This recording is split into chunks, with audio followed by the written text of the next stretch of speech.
আপনি যখন কাউকে ভালোবাসবেন তাকে সবচেয়ে সুন্দর গিফট দিতে চাইবেন কিনা? তার জন্য সবচেয়ে ভালোটা কিনতে চাইবেন কিনা? আল্লাহ পাক জান্নাত তৈরি করেছেন কাদের জন্য? আমাদের জন্য। তার মানে আল্লাহ পাক আমাদেরকে ভালোবাসেন কিনা? অবশ্যই বাসেন। আল্লাহ রাব্বুল আলামিন জাহান্নামও তো সৃষ্টি করেছেন।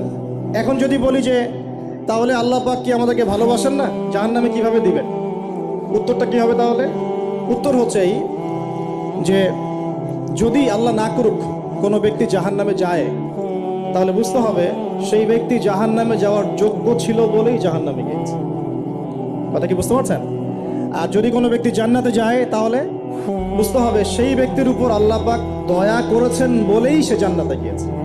মানুষ তার আমল দিয়ে জান্নাতে যেতে পারবে না।